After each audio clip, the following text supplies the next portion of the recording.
I look at it as, you know, a plus. Like I got time to actually be able to really have a great understanding. And whenever, you know, it's time for me to play, then it's time for me to play. But I'm not looking too far in the future about all that. I'm looking about every day in practice, because I had some misses out there today that, you know, we got to go in there and correct, about Reeves getting in and out drops a little bit faster from under center. So that's the main thing. I'm focused on the small things, and over time, the big things will happen.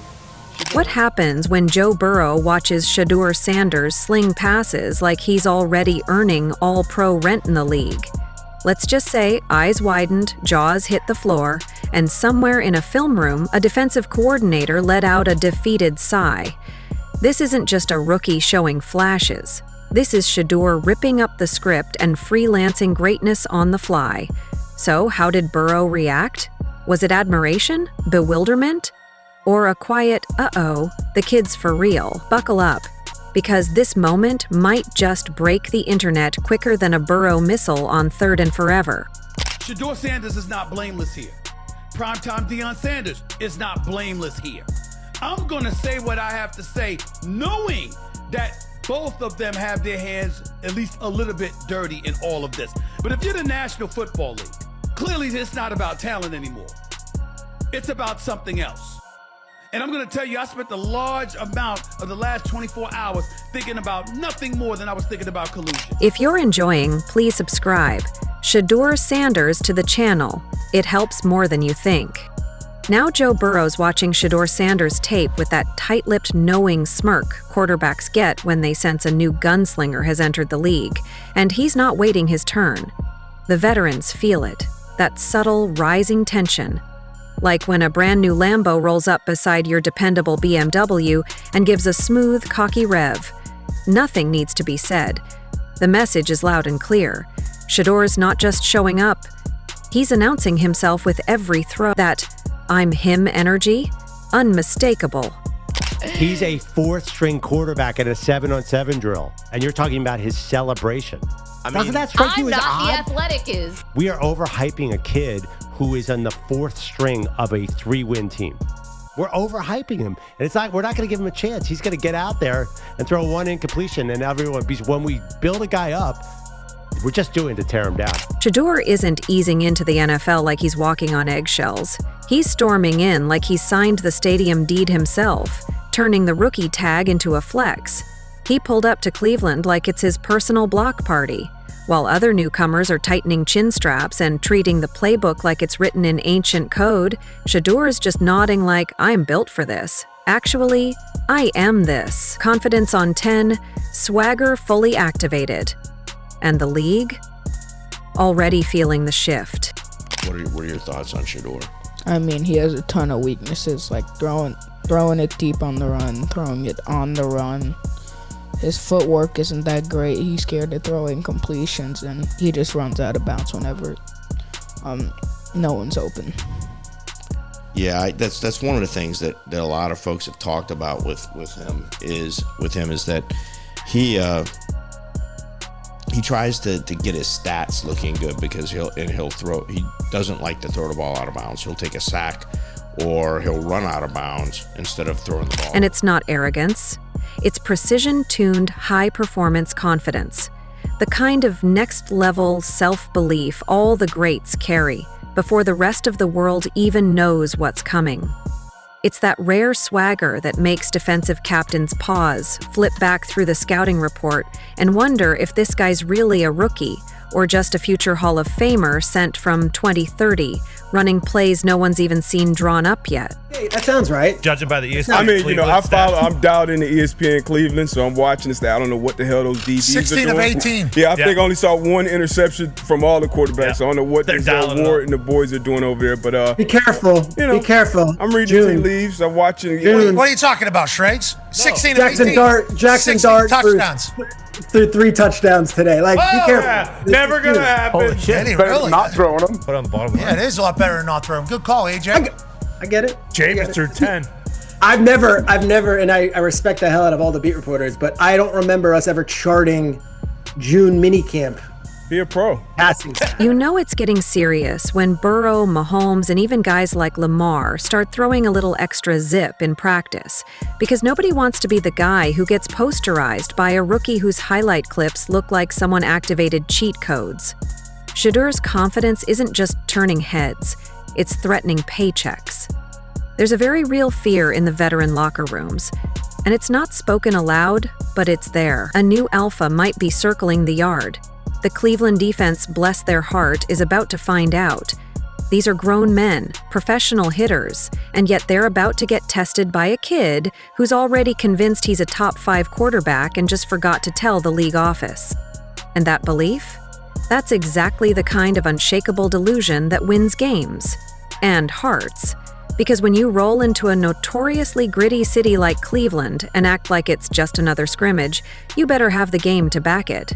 Spoiler, Shedeur absolutely does.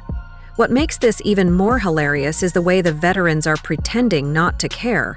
They're all doing that cool, detached thing like, nah, I don't watch college tape. But somehow they've got full Shedeur compilations saved to their phones. The man has become unavoidable. Quarterback rooms are starting to feel less like strategy sessions and more like therapy groups. Trying to process how this young man is casually breaking the confidence hierarchy without even blinking. Yeah, Schrags, we hear that they might, this Browns team might carry 4 quarterbacks on the roster. At least they're floating that idea, I guess. What do you think truly does happen to the 53-man opening day roster? And are they looking to potentially trade one of these guys? I'd be surprised. And the two guys that I would look at is Flacco and Pickett. Now, they were aggressive in getting Joe Flacco as a free agent quarterback, brought him back. Obviously, he has a great relationship with Stefanski. Two of them had great success 2 years ago when he was the comeback player of the year, but they also acquired Kenny Pickett. I would be surprised personally if both of those veteran quarterbacks are still on the roster come week 1 and you have the 2 rookies. Usually in a situation like this, just covering... It's the confidence, really. That shimmering, untouchable aura. The one that says, not only am I going to torch your defense, I'm going to make your corners question their life decisions. This isn't the usual rookie jitters and humble pie narrative. This is Shedeur walking into the huddle like he's been doing this for a decade, flipping defensive reads with that Dion-level swagger baked into his DNA. You don't just inherit that kind of energy, you're raised in it, marinated in primetime sauce until you think fourth quarter pressure is just light cardio. And now every vet who's ever worn the QB1 badge is getting flashbacks to the moment they thought they were untouchable. Shedeur's confidence doesn't break into the party, it owns the house and hands out jerseys. Cleveland fans, bless their hopeful souls, are about to witness a debut that feels less like a test drive and more like a full-throttle takeover. This isn't about easing in or waiting your turn. Shedeur's operating like the NFL forgot to draft him 5 years ago, and he's been letting it simmer ever since. He's walking into his first pro snaps with that already top-tier mentality, and no one, not Joe, not Justin, not Josh, can afford to ignore it. Which can be a weakness and something you have to look at in the NFL. I think there's been a lot of hype around him. And I think that when you look at it, will he live up to the hype? And is the hype because he's a great quarterback, or is the hype, Miles, about him being Dion's son? Dion's son. That's the thing about this generation of QBs. They aren't coming in wide-eyed and grateful. They're entering the league like they skipped the rookie orientation and went straight to the film room with a game plan. Shedeur's not asking for permission to lead. He's assuming the role and daring someone to challenge him. He's not fitting into this system. He's eyeballing it like a fixer-upper. Meanwhile, the whispers have started. Coaches don't want to say it out loud, but there's a what if floating around now. What if Shedeur is actually that guy? What if all the bravado isn't just style but substance? What if the league just handed the keys to someone who's already programmed to dominate? And it's not just the highlight reel throws, though. Let's be honest, those are ridiculous. It's the pocket poise, the manipulative eyes, the way he reads pressure like he's wired into the blitz package before it even happens. He's not just reacting, he's dictating, which is precisely what's making the vets twitchy.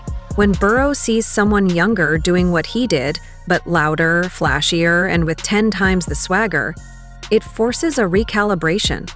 The league loves confidence until it threatens the existing hierarchy. And Shedeur? He's not threatening it. He's bulldozing it while filming a documentary. Exact question about Sanders.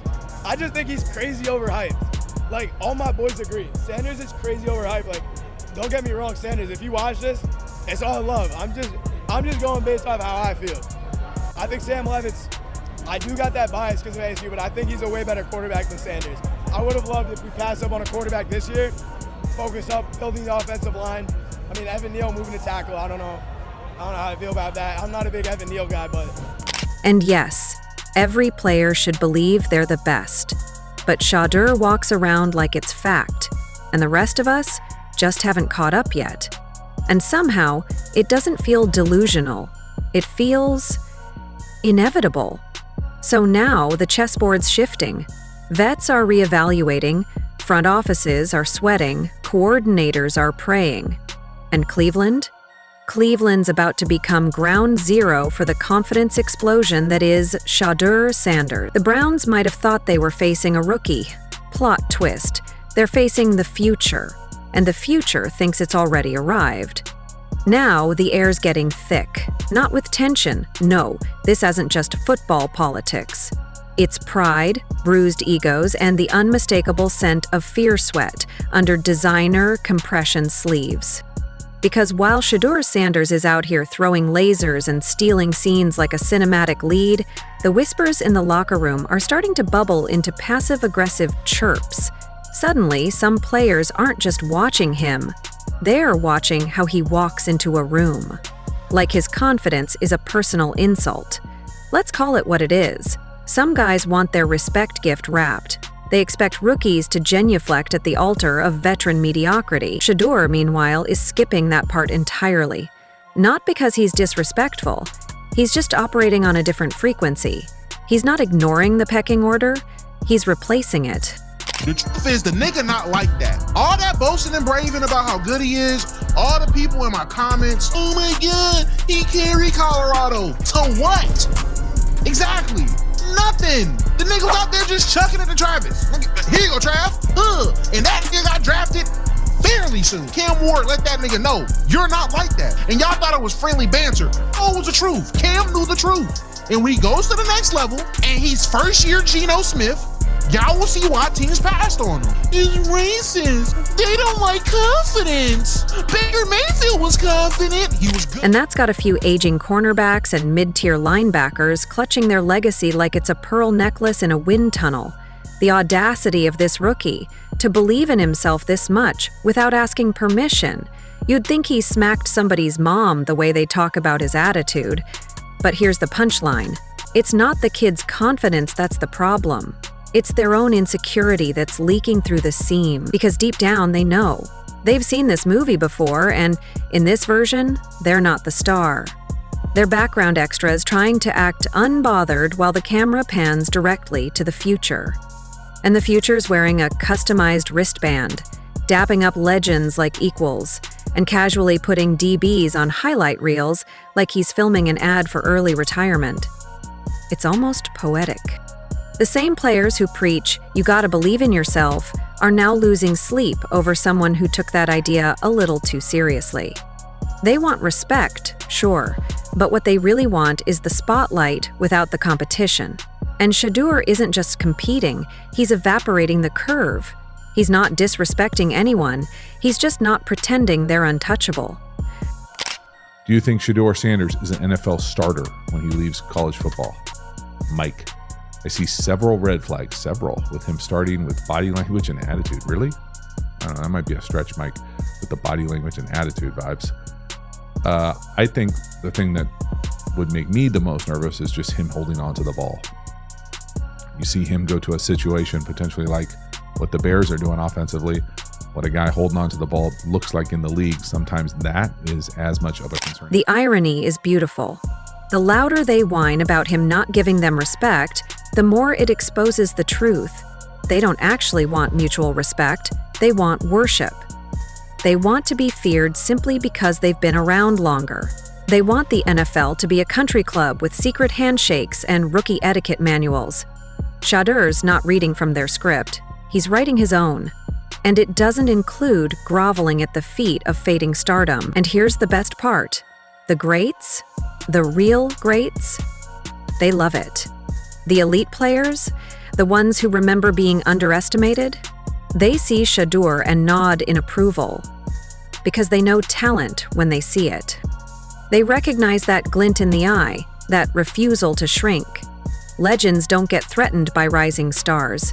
They welcome them because real competitors don't fear a challenge, they feed off it. It's the guys on the bubble, the ones teetering between relevance and roster cuts who suddenly want to turn confidence into a crime. They'll pretend it's about sportsmanship. They'll try to mask their insecurity with moral posturing, but we all know the truth. They're rattled. They've seen the flick of his wrist. They've felt the momentum shift, and they know deep in their soul that the league's tectonic plates are starting to move. And Shedeur is the fault line. I am concerned that this is a young man who maybe doesn't understand what the market value is for him right now. I think one of the overwhelming storylines coming out of this combine is that not only is he not all that close to Cam Ward in terms of that quarterback one. You can almost hear the passive jabs behind the scenes. He's got talent, but he needs to be humbled. Translation, I'm hoping someone hits him hard enough to calm my anxiety. He hasn't proven anything yet. Translation, I'm terrified he's already better than me. He's too flashy. Translation, he's getting all the attention I used to get and it hurts. It's comedy, really. The NFL has long been a league of bravado and chest thumping, and now that a rookie has come in radiating genuine self-belief, they act like it's the second coming of rebellion, as if confidence wasn't the currency of every Hall of Famer to ever strap on shoulder pads. Shedeur's only sin is skipping the part where he pretends to be unsure of himself to make everyone else feel comfortable. But comfort never made anyone great, and Shedeur isn't here to tuck egos into bed at night. He's here to launch footballs through the fabric of space and remind the league that talent plus confidence equals a storm you can't ignore. So let them whisper. Let them moan in group chats and locker room corners. While they're dissecting his attitude, Shedeur's dissecting film. While they're looking for signs of humility, he's looking for defensive schemes to exploit. While they're trying to protect their little pockets of relevance, he's out here rewriting what the new wave looks like. We've known about Shedeur Sanders for so long because it's Deion's son, not because of his talent. And it's like, look, I want the kid to succeed. I feel bad for the kid, but like at the same time, man, it's not because like he's not that guy. He's not that talented in terms of like first round talent. His dad, you're going to hear about it. And the funniest part? In 10 years, those same players will be on podcasts talking about how they knew Shedeur was special from day one. Convenient amnesia. Suddenly, the confidence they once hated will be rebranded as aura. They'll talk about how he carried himself like a vet, how he demanded respect by the way he played the game. But we'll remember the side eyes, the cold shoulders, the desperate attempts to make swagger seem like a sin. Because when a star rises this bright, it exposes every shadow around it, the ones who shine with it, and the ones who fade away trying to dim it. Shedeur's not being disrespectful, he's being excellent. And the league better get used to it, because he's not waiting.